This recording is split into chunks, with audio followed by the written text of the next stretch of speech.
Assalamualaikum warahmatullahi wabarakatuh.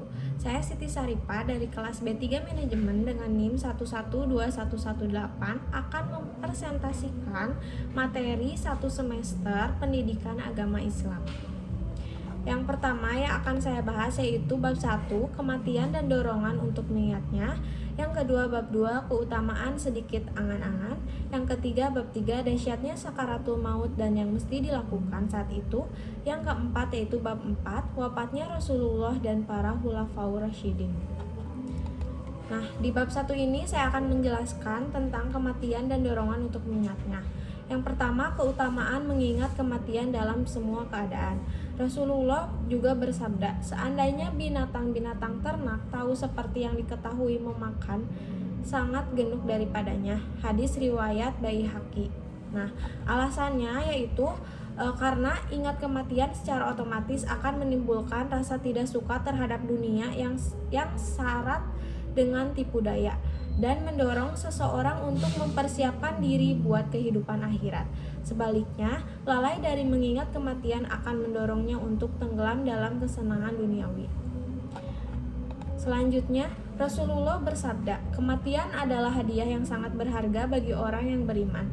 Hadis riwayat Ibnu Abu Dunya dan At-Tabrani. Beliau bersabda seperti itu karena dunia memang merupakan penjara bagi orang yang beriman. Di dalam dunia, ia selalu berada dalam kesulitan, karena ia harus mengalami kerasnya siksaan batin, melatih diri untuk menaklukkan keinginan nafsunya, dan melawan setan. Kematian akan membebaskannya dari siksaan tersebut. Jadi, baginya, itu jelas merupakan hadiah yang berharga. Selanjutnya, Mutari bin Abdullah bin Asy Syakir berkata, sesungguhnya kematian ini akan merusak kenikmatan orang-orang yang suka bergelimang kesenangan. Oleh karena itu, carilah kenikmatan yang kekal abadi. Umar bin Abdul Aziz berkata kepada An-Basyah, sering-seringlah mengingat kematian, sebab jika hidupmu mudah, ia bisa membuatnya sukar, dan jika hidupmu sukar, ia bisa membuatnya mudah. Selanjutnya yang kedua yaitu agar hati selalu ingat kematian. Ketahuilah sesungguhnya kematian adalah sesuatu yang manusia lalai dari mengingat kematian karena mereka jarang memikirkan dan mengingatnya. Bahkan orang yang mengingat kematian tapi dengan hati yang kosong atau dengan tetap sibuk dalam gelimang kesenangan dunia pun belum bisa disebut mengingatnya, karena hal itu tidak akan menimbulkan pengaruh positif dalam hatinya. Selanjutnya yaitu Abu Darda mengatakan, jika kamu ingat kematian, anggaplah dirimu seperti salah seorang mereka. Abdullah bin Mas'ud berkata, orang yang berbahagia ialah yang dapat mengambil pelajaran dari orang lain. Umar bin Abdul Aziz menjelaskan, tidakkah kalian sadari bahwa setiap hari, pagi dan petang, kalian tengah mempersiapkan bekal untuk pergi kepada Allah Subhanahu wa Ta'ala yang Maha Mulia lagi Maha Agung. Kalian akan meletakkan bekal tersebut di lubang tanah sebagai bantal. Kalian akan meninggalkan orang-orang tercinta dan semua sarana-sarana kesenangan. Selanjutnya yang akan saya bahas yaitu wafatnya Rasulullah SAW dan para khulafaur rasyidin. Nah, khulafau berarti jamak dari khalifah yang memiliki arti pengganti. Sedangkan kata ar-rasyidin yaitu mendapat petunjuk. Jadi khulafaur rasyidin adalah para pengganti yang mendapatkan petunjuk. Khulafaur rasyidin ialah para pemimpin yang menggantikan tugas-tugas Rasulullah. Selanjutnya, Khulafaur Rasyidin masa kepemimpinan pasca Rasulullah. Rasulullah wafat pada 2 Rabiul Awal 11 Hijriah tanpa meninggalkan surat wasiat kepada seseorang untuk meneruskan kepemimpinannya. Oleh karena itu, mereka menghendaki agar Abu Bakar memimpin urusan keduniaan, yakni kekhalifahan.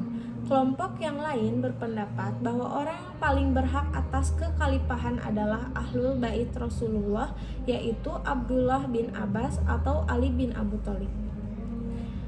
Selanjutnya, kisah kepemimpinan 4 sahabat Nabi Khulafaur Rasyidin. Yang pertama yaitu Abu Bakar Asy-Syiddiq, yang kedua Umar bin Khattab, yang ketiga Utsman bin Affan, yang keempat Ali bin Abi Thalib. Khalifah Abu Bakar Asy-Siddiq itu 632 sampai 634 Masehi. Abu Bakar nama lengkapnya ialah Abdullah bin Abi Quhafah At-Tamimi. Dia memangku jabatan khalifah selama 2 tahun lebih sedikit, yang dihabiskannya terutama untuk mengatasi berbagai masalah dalam negeri yang muncul akibat wafatnya Nabi. Terpilihnya Abu Bakar telah membangun kembali kesadaran dan tekad umat untuk bersatu melanjutkan tugas-tugas mulia Nabi. Ia menyadari bahwa kekuatan kepemimpinannya tertumpu pada komunitas yang bersatu ini.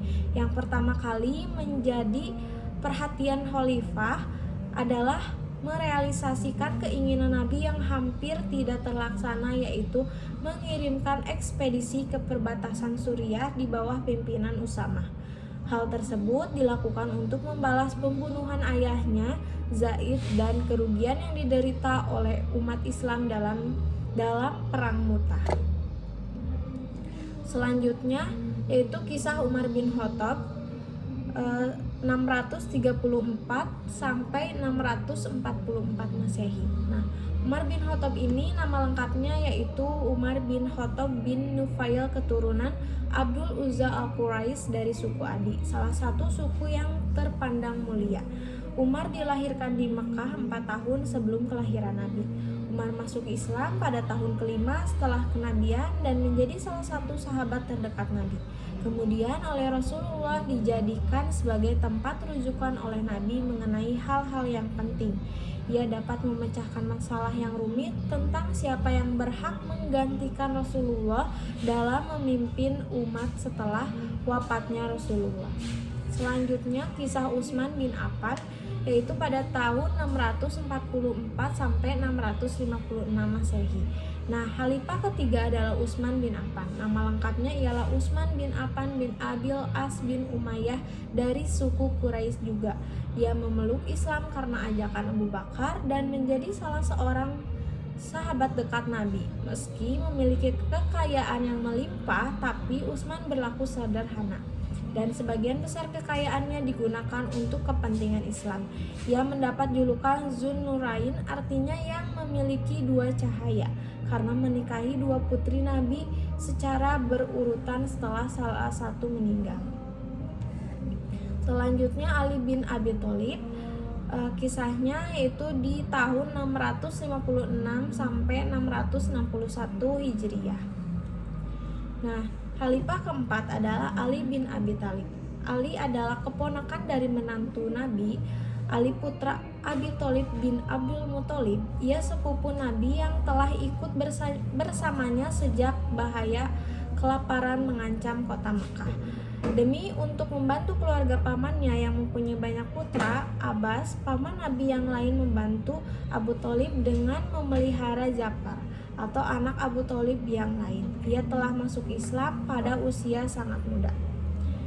Nah, untuk pembahasan kali ini cukup sekian. Wassalamualaikum warahmatullahi wabarakatuh.